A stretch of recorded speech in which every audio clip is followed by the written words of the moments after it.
Hello दोस्तों, मैं विनोद कुमार सैनी और आज हम बात करेंगे संविधान। जय श्री राम। राज्यसभा में राज्यों का प्रतिनिधित्व से संबंधित है, अर्थात यह भारतीय संविधान में संघात्मक शासन का प्रतीक है और संघात्मक शासन व्यवस्था भारतीय संविधान में कनाडा से ली गई है। कई बार प्रश्न पूछा जा चुका है कि भारत में संघात्मक शासन का प्रतिनिधित्व कौन सी अनुसूची करती है, तो मित्रों ध्यान रहे वो चौथी अनुसूची, और ये संघात्मक शासन व्यवस्था को दर्शाती है। राज्यसभा में राज्यों का प्रतिनिधित्व, तो हम देखते हैं दोस्तों कौन कौन से राज्यों से राज्यसभा में कितनी कितनी सीटें आवंटित हैं। विभिन्न परीक्षाओं में विभिन्न प्रकार से पूछा जाता है। दोस्तों उत्तर प्रदेश से सर्वाधिक 31 सीटें राज्यसभा में जाती हैं। वहीं मध्य प्रदेश, गुजरात और आंध्र प्रदेश तीनों से दोस्तों 11-11 सीटें जाती हैं। राजस्थान और उड़ीसा दोनों से 10-10 सीटें जाती हैं। छत्तीसगढ़ और हरियाणा दोनों से 5-5 सीटें जाती हैं। हिमाचल प्रदेश और उत्तराखंड दोनों से 3-3 सीटें जाती हैं। पंजाब, असम और तेलंगाना तीनों से 7-7 सीटें जाती हैं। बिहार और बंगाल दोनों से 16-16 सीटें जाती हैं। तमिलनाडु से 18, महाराष्ट्र से 19, जय श्री राम। केरल से 9, झारखंड से 6 और गोवा से 1। और पूर्वोत्तर के राज्यों में दोस्तों असम को छोड़कर पूर्वोत्तर के राज्य 8 होते हैं, जिनमें अगर सिक्किम को हटा दिया जाए तो वे बचे हुए 7 राज्य 7 सिस्टर के नाम से कहलाते हैं। लेकिन राज्यसभा में थोड़ा उल्टा है, यहाँ पे असम से 7 सीटें जाती हैं और असम के अलावा बाकी बचे हुए 7 राज्यों से 1-1 सीटें जाती हैं। वहीं केंद्र शासित प्रदेशों की बात करते हैं दोस्तों, सर्वाधिक जम्मू कश्मीर से 4 जाती हैं, उसके बाद दिल्ली से 1, 3 और पुदुचेरी से 1। पूछे कि केंद्र शासित प्रदेशों में सर्वाधिक सीटें किससे जाती हैं, तो दोस्तों जम्मू कश्मीर से सबसे कम, पुदुचेरी से। वहीं दोस्तों लद्दाख, दमन दीव, दादरा नगर हवेली, चंडीगढ़, लक्षद्वीप और अंडमान निकोबार से दोस्तों एक भी राज्यसभा में सीटें नहीं जाती। ऐसा क्यों?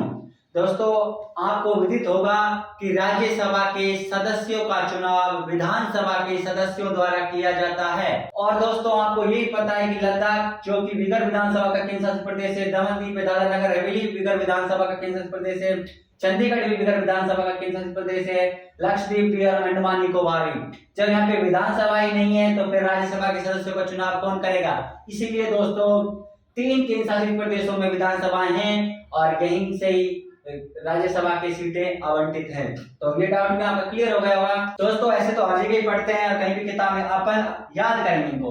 तो दोस्तों सर्वाधिक में तो आपको सबसे पहले पता ही कि चाहे लोकसभा की हो, चाहे राज्यसभा की हो, चाहे विधानसभा की सीटें हो, उत्तर प्रदेश का ही राज रहता है। उसके बाद दोस्तों प्रश्न ये भी पूछा जा सकता है कि निम्न में से किन किन राज्यों से राज्यसभा में समान प्रतिनिधित्व है। तो हमें इस दौरान डाटा ऐसे याद रखना है कि मध्य प्रदेश, गुजरात और आंध्र प्रदेश तीनों से समान प्रतिनिधित्व, अर्थात 11-11 सीटें हैं। तो 3 के सेट में याद कर लिया। उसके बाद राजस्थान के समान राज्यसभा में समान प्रतिनिधित्व किस राज्य का है, तो हमें ध्यान रखना चाहिए कि प्रतियोगी परीक्षा में पूछा जा चुका है, आता ही रहता है, आगे भी आएगा, तो वो है ओडिशा, दोनों से 10-10। फिर दोस्तों छत्तीसगढ़ और हरियाणा दोनों से 5-5 सीटें जाती हैं। हिमाचल प्रदेश, उत्तराखंड से 3-3 जाती हैं। पंजाब, असम और तेलंगाना से दोस्तों 7-7 सीटें जाती है। तो ये 3 राज्य ऐसे हैं जिनका प्रतिनिधित्व राज्यसभा में फिर से क्या है, समान। 3 यहाँ पे थे, 3 यहाँ पे हैं। उसके बाद बिहार और बंगाल, बिहार के पूर्व मुख्यमंत्री हुआ करते थे लालू प्रसाद यादव, और पश्चिम बंगाल की मुख्यमंत्री ममता बनर्जी जी। कहते हैं कि लालू और बहन जी 16-16 मच्छी खाती हैं। तो तमिलनाडु की पूर्व मुख्यमंत्री जयललिता के बारे में कहा जाता है वो 18 मच्छी खाती है। तो याद हो जाएगा, बिहार और बंगाल से 16-16 और तमिलनाडु से 18, अर्थात लालू और बहन जी 16-16, तो अम्मा जिनको जयललिता जी को अम्मा के नाम से कहा जाता है वो 18 मच्छी खाती है। उसके बाद महाराष्ट्र से 19, यानी कि उत्तर प्रदेश के बाद अगर सर्वाधिक प्रतिनिधित्व है राज्यसभा में तो किस राज्य का है, महाराष्ट्र का। कई बार ये प्रश्न भी पूछा जा चुका है, वेरी वेरी इंपॉर्टेंट है, ध्यान रखें। उसके बाद कर्नाटक से 12, यहाँ पे कर्नाटक में क्या नाटक होता ही रहता है, नाटक लगभग 12 दिन तक चलता है, ऐसे अपन करके अपन याद कर सकते हैं। और केरल से 9, नारियल सर्वाधिक कहाँ पैदा होते हैं भारत में, केरल में, नेफोर नारियल, नेफोर 9, अर्थात केरल से कितनी 9। और झारखंड धोनी कहाँ से है, झारखंड से। और छक्का कौन लगाता है, धोनी। तो हमें ध्यान रह जाएगा कि झारखंड से कितनी राज्यसभा सीटें हैं, 6, छक्का कौन लगाता है, धोनी। उसके बाद गोवा, राज्य में गोवा से 1 जाती है और पूर्वोत्तर के असम को हटा के बाकी सिक्किम, अरुणाचल प्रदेश, नागालैंड, मणिपुर, त्रिपुरा, मिजोरम, मेघालय, इन सब से एक एक सीटें जाती हैं दोस्तों। केंद्र शासित प्रदेशों में याद करें तो जम्मू कश्मीर, चार चोर अर्थात आतंकवादी कहां से आते हैं? जम्मू कश्मीर से। तो चार चोर अर्थात जम्मू कश्मीर से कितनी? 4। उसके बाद दिल्ली का तो आपको पहले से खूब पता ही है कि पहले सर्वाधिक केंद्र शासित प्रदेशों में दिल्ली से जाती थी 3 और पुडुचेरी से 1। तो दोस्तों मैं उम्मीद करता हूं कि आपको याद हो गई होंगी और इनको याद रखना है। कई बार वो यूं भी पूछ सकता है कि ऐसे राज्य बताइए जिनमें 10 या 10 से अधिक राज्यसभा प्रतिनिधि, ऐसे कितने राज्य हैं? तो दोस्तों आप देख सकते हैं यहाँ पे कितने हो गए, 4 और 2 6, 6 के बाद 6 और 5 11। और तो आप जवाब दे सकते हैं कि ऐसे 11 राज्य हैं जिनसे 10 या 10 से अधिक राज्यसभा में प्रतिनिधित्व है। कई बार ये प्रश्न 15 की संख्या में पूछा गया है, तो 15 से ज्यादा तो दोस्तों 1 2 3 4 5, बस 5 ही स्टेट ऐसे हैं जिनमें 15 से अधिक प्रतिनिधित्व है। फिर पूछा जाता है कि 11-11 या समान प्रतिनिधित्व किन किन राज्यों से ऐसे मिलित कीजिए, तो आपको ध्यान रखना है इन तीनों से समान है, इन तीनों समान है, इन 2 से समान है, इन 2 से समान है, इन 2। मैंने उसी प्रकार से इनको सेट किया जिससे आपको सुविधा रहे। उम्मीद करता हूं दोस्तों राज्यसभा में सीटों के प्रतिनिधित्व को लेकर जब भी कोई प्रश्न पूछा जाएगा तो 99% गारंटी कह सकता हूं कि आपका प्रश्न गलत नहीं होगा, सही होगा।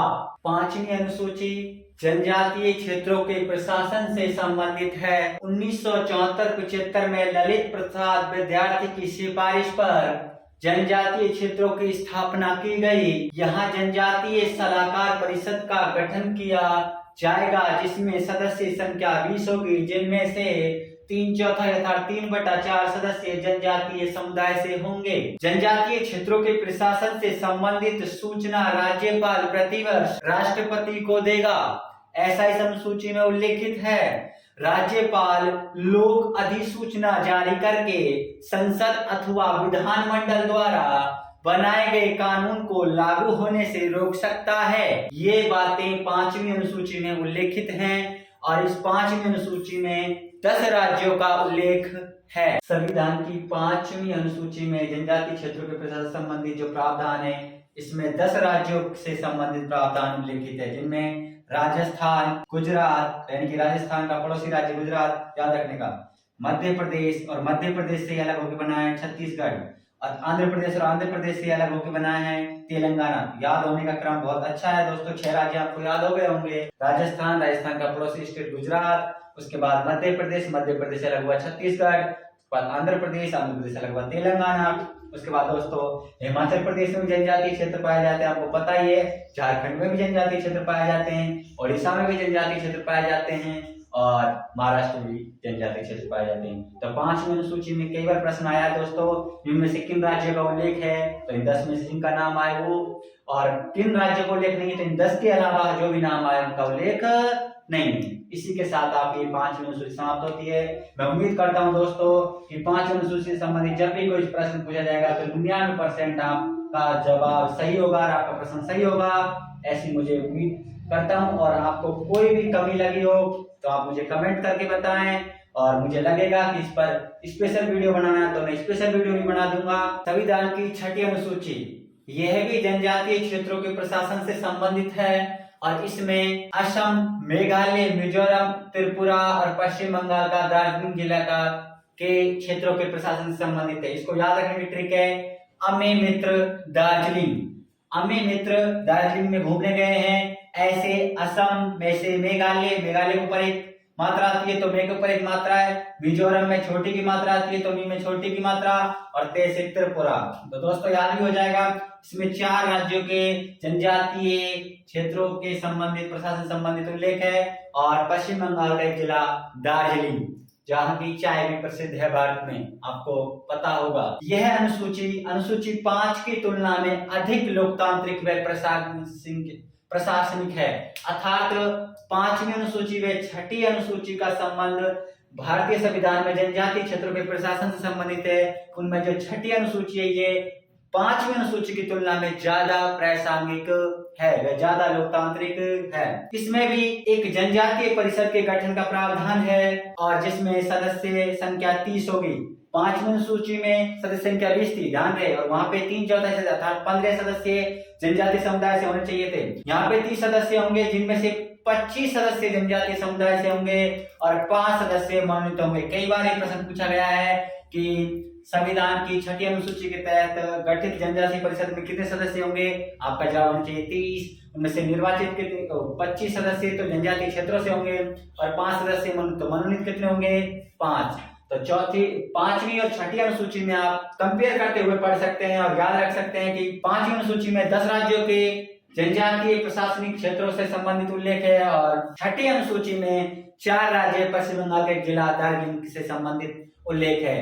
दोस्तों, उम्मीद करता हूं आपको ये जानकारी बहुत ही मेहनत के साथ जुटाई गई है और आपके लिए परीक्षा उपयोगी है, आपको बहुत ही काम आने वाली है। और जब भी कभी प्रश्न आएगा 5वीं और 6ठी अनुसूची से, तो आप निसंकोच, बिगर झिझक के और बिगर किसी शंका के जवाब दे पाएंगे। और आगे भी हमारे वीडियो आते रहेंगे आपको। और अगर आपको लगे कि बहुत अच्छी जानकारी मिल रही है तो आप हमें कमेंट करके जरूर बताएं।